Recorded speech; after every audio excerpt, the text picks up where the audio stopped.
You might think you know everything there is to know about Henry VIII. You'll know he married 6 times and had 2 of his wives executed. But the truth about our most famous king is much more complex and far more compelling. This series tells Henry's story over 6 of the most tumultuous decades in English history, separating the real man from the myth. To some, Henry was a cruel bully. Henry was self-obsessed, desired admiration. He could never be wrong. He wanted the theatre of punishment to be perfect. This is what happens when you defy Henry. To others, he was a charismatic and successful ruler. He jousts, he rides, he sings. What more could you want from this perfect prince? But Henry's personality, his innermost thoughts and his motivations have remained elusive. Today we might call Henry a little bit OCD. It was said of him he couldn't hold somebody's gaze. He felt uncomfortable. Now a team of Tudor experts have come together to investigate who the real Henry was. They'll unearth never-before-seen documents, including some from the Vatican's archives. Thank you so much for showing me one of the greatest prizes in Tudor history. And they'll go backstage at Henry's court to unravel a murky world of power, plots, and petrifying ambition. The Tudor court is a bear pit. It's an aggressive and violent place. When somebody is no longer useful to him, that's it, he cuts them out. It's almost pathological. He was willing to change the entire country, even the entire map of Europe, in order to get what he wanted.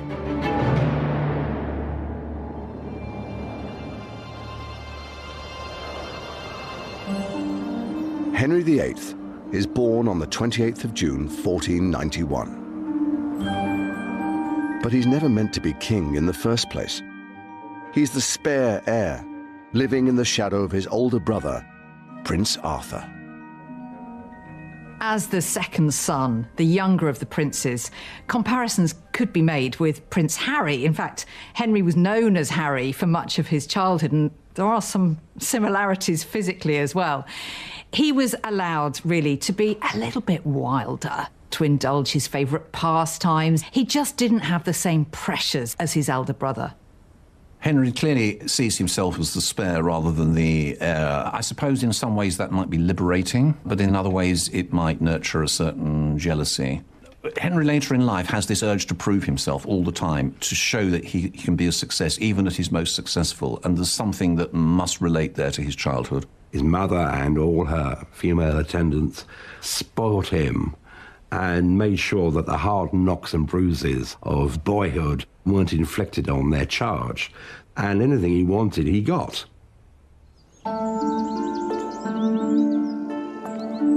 As the second son, Henry is ignored by his father, and instead raised by his loving mother in the protective female world of Eltham Palace. Henry's relationship with his mother was unusually close. His mother seems to have taken a real care for the education of her son. For a royal princess to grow up in this sort of environment wasn't that unusual. For a royal prince, however, it was a little bit strange, and it just goes to show how unimportant, really, Henry was considered in the line of succession. But when Henry is just 10 years old, something happens that transforms his life. Unexpectedly, his older brother dies, leaving him as heir to the throne.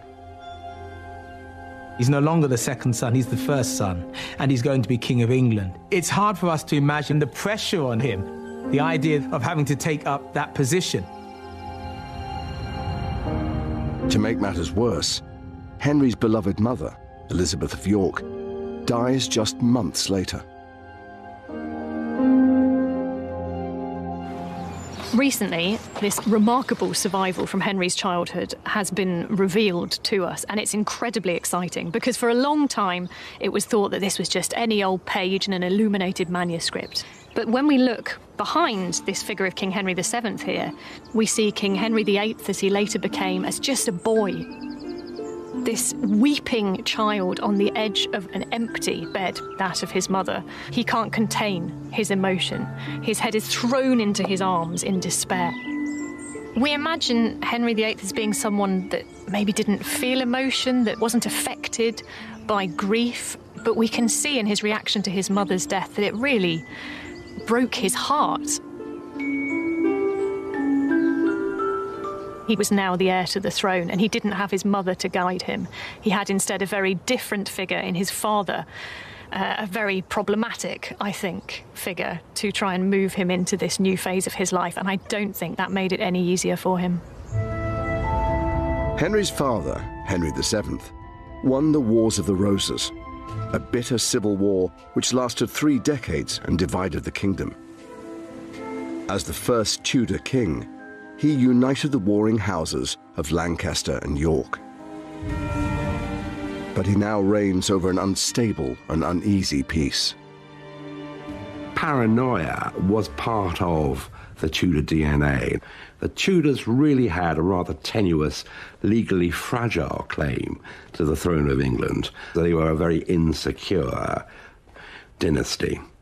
There is a seed of insecurity planted in Henry from a very early age. The political history of his father's reign has essentially been the history of plots and conspiracies, the hanging over from the Wars of the Roses, who's in, who's out, who's being watched.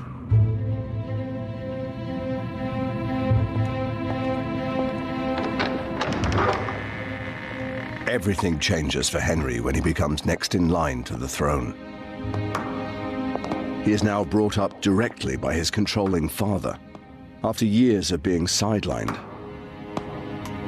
Henry's relationship with his father was really complex. There are lots of eyewitness accounts that Henry was never permitted to go out of the palace. He was kept to his rooms, and that when he did appear at court, he never opened his mouth except to answer a question.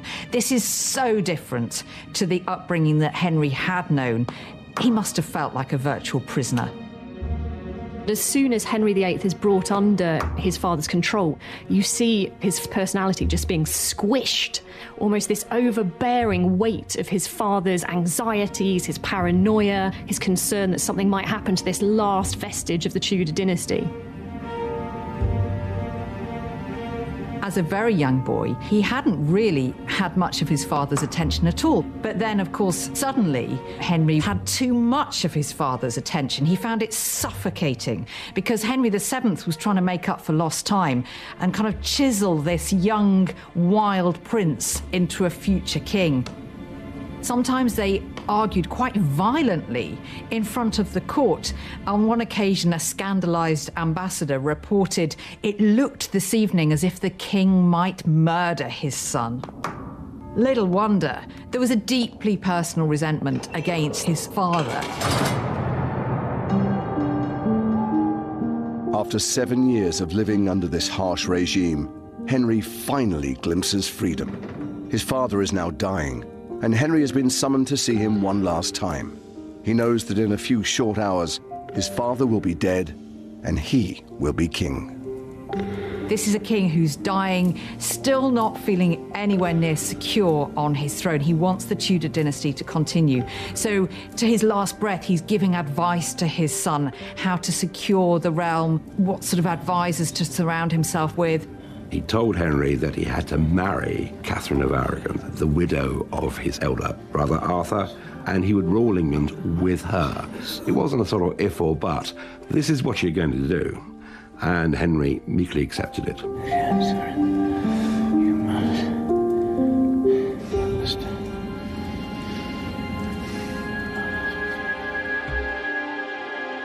At exactly an hour before midnight, Henry VII dies. In that moment, the 17-year-old Prince Henry becomes King Henry VIII. Henry's feelings about becoming king would have been a mixture of apprehension about what was going to happen. Would he be able to smoothly take over the levers of power, mixed with a wonderful sense of release that he was going to be his own man, his own master, and he could do things which he wanted to do instead of other people telling him.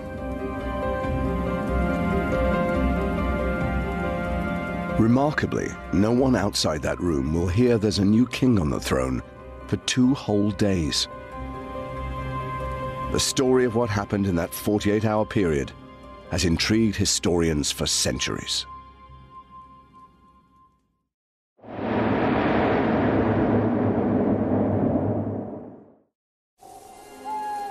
The next 48 hours will decide the fate of the kingdom. As soon as the old king dies, his closest courtiers start plotting. When Henry VII dies, there's essentially a court coup. His death is kept secret for the best part of 2 days, while in the background they decide how to bring on this new regime with a splash. Henry played a full part in this great cover-up of his father's death. Of course, he had a vested interest in it because he wanted to secure the throne. For Henry, this is his first real experience of the ruthless machinations of Tudor politics. The Tudor court is a bear pit. It's an aggressive and violent place. Your best friend can become your enemy, and your enemy can become your best friend. You need to be able to plan and plot your way through this vacuum of power. And in order to do that, you have to make sure that nobody knows the king is dead. Nobody has time to stage their own coup d'etat. He must have been affected by this atmosphere of intense fear and suspicion, not knowing who to trust, being very, very aware that actually the Tudors were a fragile dynasty. Henry is convinced that the biggest threat to his new reign is a rebellion coordinated by 2 of his father's most powerful advisors, Richard Empson and Edmund Dudley. Empson and Dudley were the sort of slick apparatchiks that Henry VII brought in to enforce his will, and they resorted to unsavoury methods, rigging juries, accusing people of crimes they hadn't committed. Probably everybody disliked them. Early on the morning of the 24th of April, 1509, after 48 hours in limbo, Henry VIII is finally proclaimed king. But at the same time, he issues orders for the arrests of Empson and Dudley. Empson and Dudley are scapegoats. They're convenient. You get rid of them, you appear to distance yourself from what has gone before. Politicians do this. Dudley! Open the door! Open up! Dudley!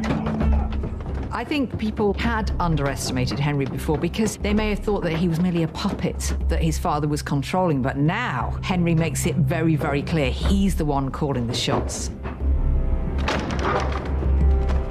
In the name of the king! Idiots! You're coming with us!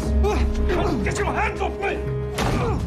The arrests win the new king instant support with his people, but it's likely that Henry has an ulterior motive.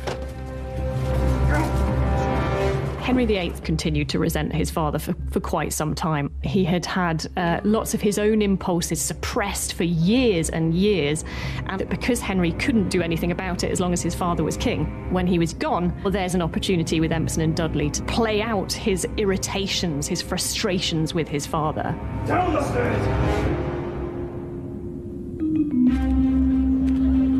On the same day, Henry issues a groundbreaking piece of legislation, a general pardon. This extraordinary document sees Henry explicitly criticize his father's reign.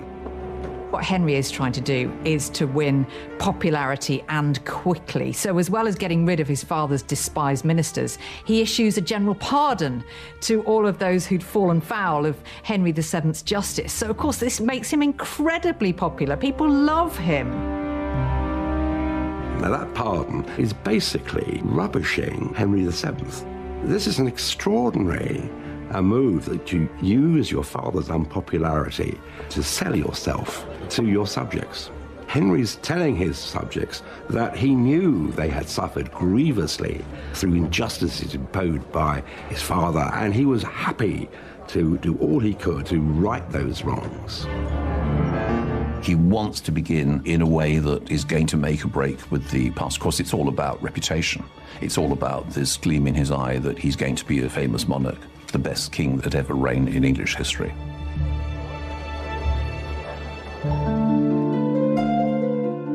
Henry is determined to distinguish his father's reign from his own. But that doesn't stop him honouring his father's dying wish and marrying his brother's widow, Catherine of Aragon, just 7 weeks after he becomes king. Catherine is the most desirable bride in Europe, the daughter of Ferdinand and Isabella of Spain, the most mighty empire in the world at the time. But I think Henry really did love Catherine of Aragon. He professes himself to be deeply in love. It's part of those early grand gestures which, he thinks he can make. But of course, he's also got an eye on security. And this is a monarchy, so it means dynastic security, so it means a son. His attempt to produce a male heir was pragmatic. He did not intend that the decades of conflict that had preceded his father's reign would continue into his reign, and he felt that only a legitimised male heir could do it. Henry's dream of producing a male heir soon comes true. On New Year's Day, 1511, Henry does have a son. Catherine of Aragon gives birth. Henry was beside himself with joy at having a son and heir. His hopes and dreams had been realised. But Henry's happiness is short-lived. His newborn son dies at just 7 weeks old.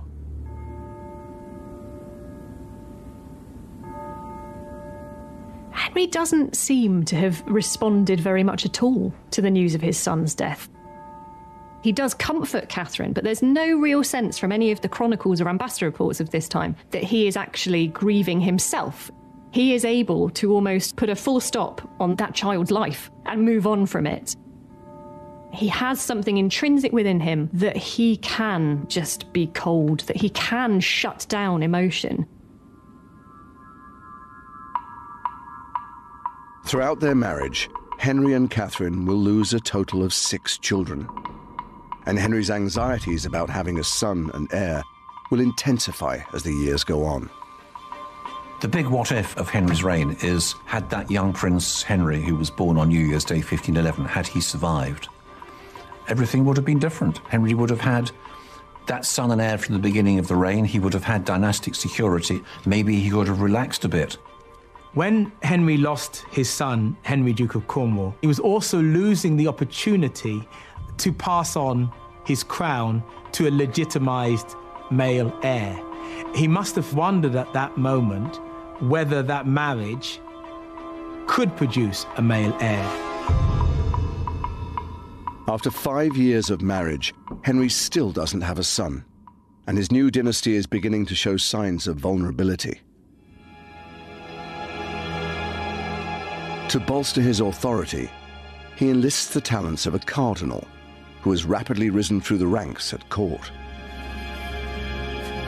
Cardinal Wolsey is a political genius, a mastermind. He's Henry's fixer. And, he does an incredibly good job. Of course, Wolsey was the man who would relieve him of all the tedious business of state. He's the guy who's going to help Henry fulfill his desires. If the king wants it, Wolsey will deliver it. Wolsey is a churchman, but let's just say he's not the sort of vicar that you'd sit down to tea and biscuits with. He likes the finer things in life. He insists on being served on golden plates. He surrounds himself by luxury, and he also has a few mistresses. He has at least one illegitimate child. Thomas Wolsey is somebody who's come from a relatively poor background. He's the son of a butcher, and people will make jokes about this throughout his career. He's risen up through the church to become somebody influential who wants to make a difference and who is delighted to have the opportunity in government to put all his ideas into practice.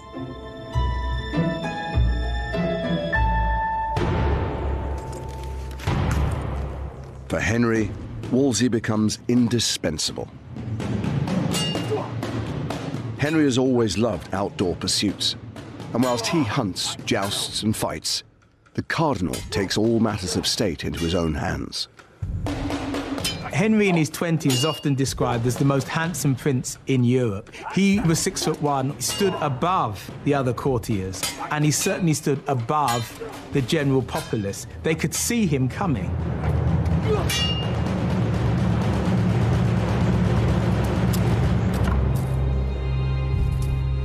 One of the really important things about Henry and Wolsey's relationship is that Henry really does believe that Wolsey is his friend. They walk about together arm in arm in the King's privy garden. Wolsey can always walk in to see Henry. He doesn't need to make an appointment. Other ministers can't do that. Wolsey, he sees a huge opportunity for himself here, and he takes it. According to most courtiers, he has absolutely no right to be there. He's of lowly birth. He's worked his way to the top, which is highly unusual. But Henry really doesn't have that same snobbishness that the rest of his court have. Within a few years, Henry raises Wolsey to become his chief counsellor and one of his closest friends. Hidden away in the archives of the Vatican Library in Rome is a remarkable account written by a 16th century Italian diplomat, which reveals more about their relationship than anything else. The Vatican has never given permission for it to be filmed before. Well, thank you so much for showing me this work. This is the first time, though, that I've seen the original, so it's an absolute privilege. This wonderful work, which is called Anglica Historia. It is about the history of England and the king himself, Henry VIII, Errίκου I. The wonderful thing is, for a historian, is this is an eyewitness account of Henry VIII and his court. One of the best bits of his account is his description of Cardinal Thomas Wolsey, so Henry VIII's right-hand man. I mean, my Italian isn't great by any means, but I think in the page we have open here it says what good fun Wolsey was as well. He would sing and it talked about him. Cantava, saltava, so smiled, giocava, he told jokes. So he would entertain and tell jokes, and you can see the appeal of Wolsey for Henry, I think, from this account. At first glance, the document paints a picture of Wolsey as an entertaining member of Henry's court. But it's not what it first seems. It reveals that Wolsey has been manipulating Henry from the moment they met. This account is not at all flattering about Cardinal Wolsey and the methods that he employed to manipulate his royal master. He describes him as a witty fellow who would cling to the royal side, strum the lute, dance, indulge in pleasant conversation. He's almost doing his business by stealth. Henry doesn't realise all the things he's agreeing to, and that by these methods, he would inculcate, instill, and drum into Henry's ears all of the messages that Wolsey wanted to get across. My favourite extract comes when he kind of lures Henry in by showing him a pretty jewel or a ring. It's almost like he's treating Henry like a child, tempting him with sweets, and Henry then just agrees to whatever the cardinal asks of him. Henry's weakness for flattery and manipulation allows Cardinal Wolsey to rise to the highest echelons of court. But in a few short years, Henry will turn on his close friend and advisor with a vengeance.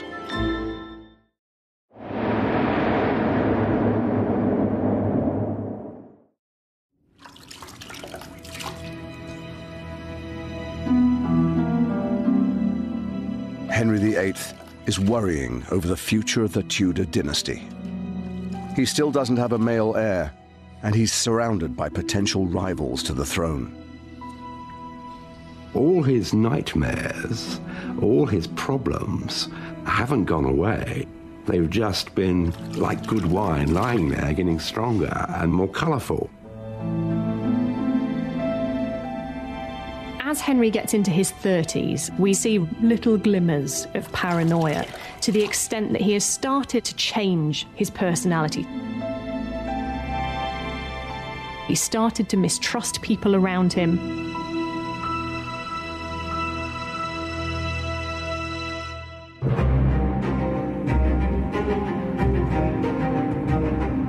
As his paranoia grows, Henry increases the provisions for his personal security. There is a quite extraordinary security service surrounding this king. His food is tasted before he's able to eat it. There's this elaborate ritual in order to put him to bed each night where the covers are checked for any knives in his bed. What effect that must have had on Henry, because for all his confidence and his sense of invincibility, he's made very aware on a daily basis that really he's incredibly vulnerable. Henry's suspicions extend to the servants who surround him day and night. The barber is one of the very few people who are allowed close proximity to Henry. To be the royal barber means that you are holding a sharpened blade next to the King of England's throat. If you make one mistake, you've killed a king, you've committed treason. And so, therefore, it's very clearly specified how a barber should be behaving, even what company they can keep. These increasing provisions come from his paranoia, and they also start to feed it, because every single part of Henry's life was underscored with this sense of unease and suspicion about the people around him.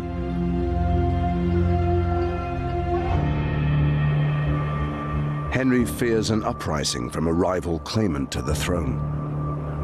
And he hears a rumour that the Duke of Buckingham is secretly plotting against him. The Duke of Buckingham was the highest-ranking nobleman in England, and he had royal blood, and lots of it. Henry is particularly suspicious of Buckingham because he doesn't make any secret of his claim to the throne, nor of his desire to be king. Henry's suspicions reach boiling point, and he writes a letter to Cardinal Wolsey that seals Buckingham's fate. Henry's letter survives to this day, and it's held here at the British Library. It's extremely exciting for me to see this original letter by Henry. There aren't many of them because, as Henry himself says here, he finds writing tedious and painful. He tends to entrust that task to scribes. So the fact this is in Henry's hand is hugely significant. This letter was intended for Wolsey's eyes only. It's top secret. So Henry is instructing Wolsey to keep good watch on the Duke of Buckingham. He effectively wants Wolsey to spy on Buckingham. He is Henry's prime target. He's the one he is most afraid of. Wolsey soon uncovers a whole raft of evidence that's enough to condemn Buckingham for treason. He's plotting rebellion. He's even stealing some of Henry's own servants and placing them in his household. Also, the thing that rankles most with Henry is that a monk has prophesied that Buckingham will be king. Well, for a man as paranoid as Henry, that really is going to be the nail in the coffin. Wolsey's investigation produces enough evidence for Buckingham to be found guilty of treason. And he is beheaded by an inept axeman who takes 3 strokes to cut through his neck. Henry's treatment of Buckingham is one of the earliest and most vivid indications of his brutality. This caused shockwaves across the kingdom. He wasn't going to suffer any hint of treason, even amongst the highest nobles of the realm. Fearing further plots against him, Henry's attitude to his noblemen changes. Henry starts to get rid of some of those older courtiers and councillors who had surrounded him for a long time. He mistrusts some of the old nobility because the Duke of Buckingham has demonstrated that maybe they can't be entirely trusted, that they will have agendas of their own. He replaces them with the promiscuous young aristocrats he grew up with, men he trusts. But with such a debauched entourage, Henry's palaces are transformed into houses of pleasure. Henry has got an illegitimate son by this point. One of his friends effectively is pimping out prostitutes in the local area. It's really a place where sexual license and immorality are completely rife. Even though Henry joins in with all the fun, at heart, he's actually quite prudish. You can almost picture Henry the morning after, walking through this scene of devastation with food strewn everywhere. There were people just sleeping on the floor wherever they could. Henry's a real contradictory character in all of this. On the one hand, he's encouraging this quite wild party atmosphere, but on the other, he's quite fastidious. I think actually today we might call Henry a little bit OCD. For as much as he liked to project himself as a party boy, actually he found it all deeply unsettling. The best evidence of Henry's controlling behaviour is contained in a little-known court document called the Eltham Ordinances. The Eltham Ordinances are effectively a great long list of rules that were drawn up by Cardinal Wolsey on Henry VIII's command to reform the royal household. But what's fascinating about them is that they give us an insight into Henry's psyche. One of the things that's really clear here is just how bossy Henry is. He instructs here that the people in his privy chamber shall be loving together and of good unity and accord. So, in other words, go about your work with a smile. And, perhaps more importantly, keeping secret all such things as shall be done or said in the same privy chamber. I mean, this is basically a gagging order. If you're working for the king, then don't speak about what you see or hear in the privy chamber. But for Cardinal Wolsey, the Eltham Ordinances serve another purpose entirely. Wolsey had an ulterior motive. He wanted to control the people who were getting close to the king. He wanted to ensure that other people couldn't bend his ear, and as it says here, not intermeddle of causes or matters. In other words, the people who are close to the king should not be talking politics, and they shouldn't be trying to move up in the world. So this is really something of a political coup at the same time as it is a book of rules for how the household should behave. The Eltham Ordinances help Wolsey to become the most powerful man in England, other than the king himself. But there are signs that Henry feels the cardinal is getting too big for his boots. Wolsey runs a court that is spectacular. You know, when he holds parties at Hampton Court, there are hundreds of people there for dinner. But it's also getting to a point of almost competing with Henry himself, and that's a bit of a problem. Henry starts to look more closely to what people are doing for him, and that includes Wolsey.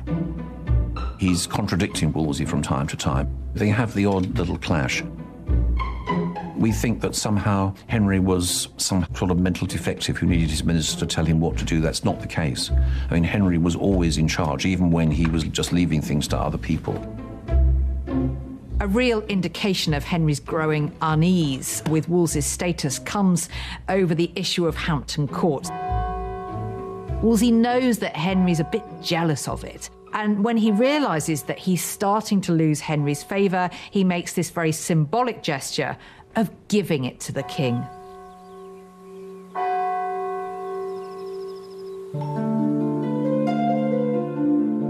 As his relationship with Wolsey begins to unravel, Henry's marriage to Catherine of Aragon is falling apart. One of the deep-seated things in Henry's character is that if something goes wrong, it's always somebody else's fault. And so Henry does start to blame Catherine.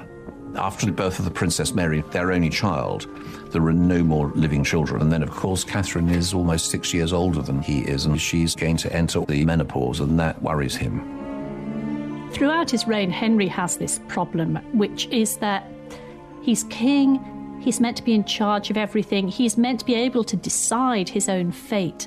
And yet there are so many places in his life where he then discovers he's not in control of things. He's not in control of whether his wife has a son.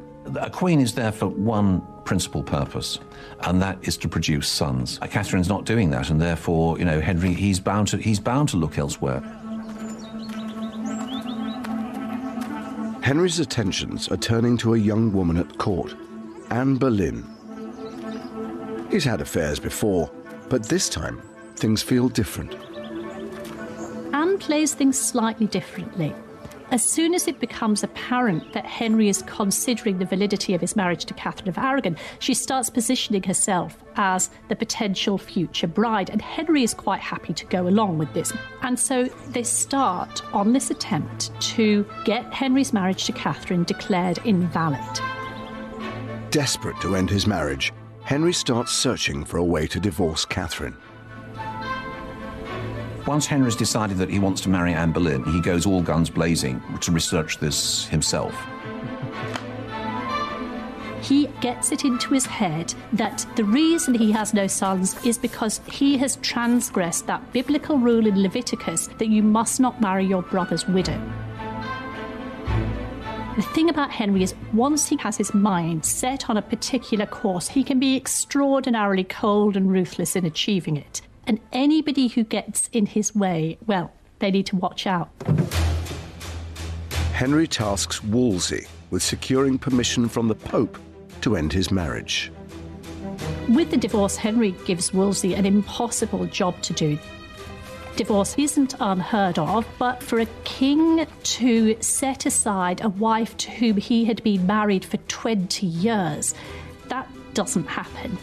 There is no way that the Pope is going to agree. And Wolsey must be thinking, I've got the boss from hell here. I just cannot deliver this. What am I going to do?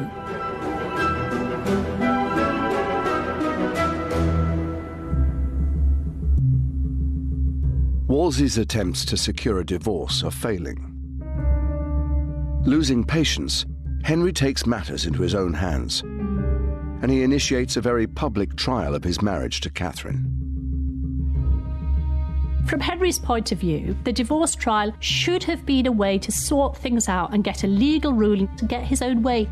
But the Queen comes in, she gets down on her knees before Henry, and she makes this extraordinary plea to her husband, asserting her role as his wife, pleading for her rights to stay in the marriage. He doesn't react. There is nothing. He's not at all swayed by all of this emotion. This is an indication of that coldness just coming to the surface in Henry's character. It's almost like when he's decided that somebody is no longer useful to him, that's it, he cuts them out. He moves on to the next thing. It's almost pathological. The divorce trial ends in failure, and Henry blames his chief minister. Wolsey has genuinely tried to get Henry the divorce he wanted. And it's not really Wolsey's fault that this has not worked out. I mean, the big balance of power is against him. And yet, in Henry's mind, Wolsey has failed in the most significant diplomacy that Henry has ever asked him to do. There was this invisible line which Henry drew. Once you crossed that line, you will pay the penalty for doing it. And there's no going back. You can't rub out history. Once you have annoyed Henry, once you have damaged his ego, you will pay for it. And Wolsey knew his days were numbered.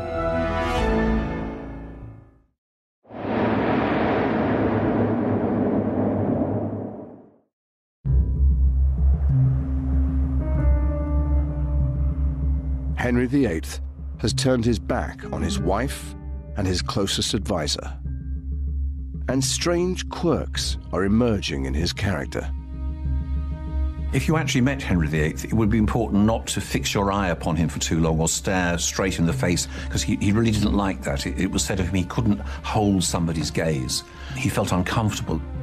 This is one of the strongest kings of England, and yet there's a certain personal insecurity, even when he's at his most secure. Henry has this tendency to turn on his most trusted advisors. He puts them in impossible positions, given these incredibly difficult tasks.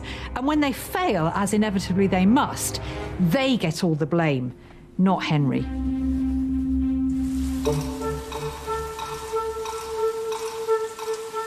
Henry banishes Cardinal Wolsey for his failure to secure a divorce from Catherine of Aragon.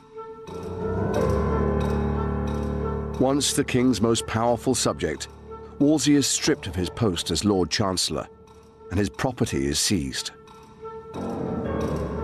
For Cardinal Wolsey, who always saw himself as Henry's man, to have the king say that he didn't trust him was completely crushing.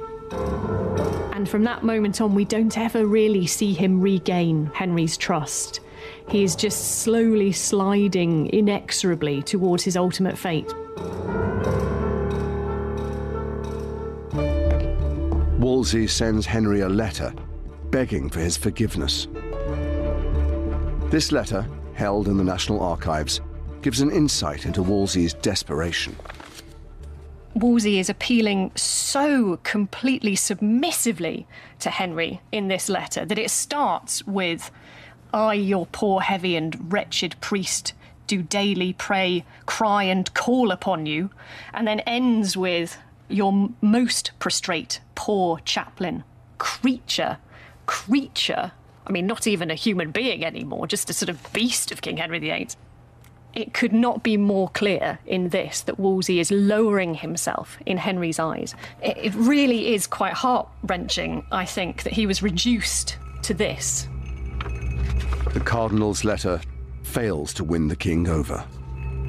I find Henry VIII quite challenging because time and again, Henry can't admit himself that he's made a mistake. He's completely certain that he is in the right at all times. And so as a result, the person who gets scapegoated is Wolsey. Henry issues orders for Wolsey to be arrested on charges of treason and sent to the Tower of London. But he will never make it there.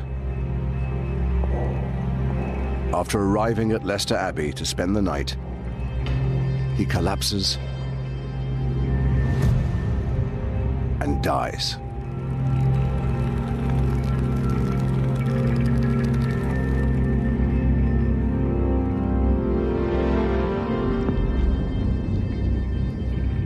In the aftermath of Wolsey's death, one of his servants goes to see Henry to try and persuade him to look kindly on his old servant.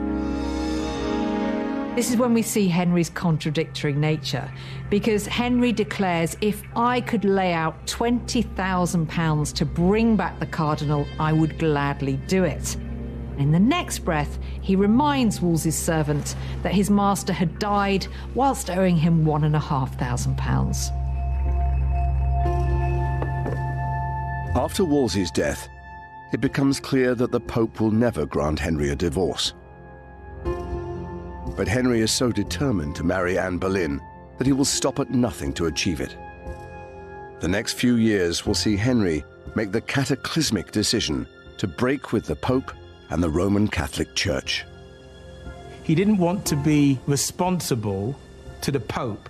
He wanted to centralize power to himself.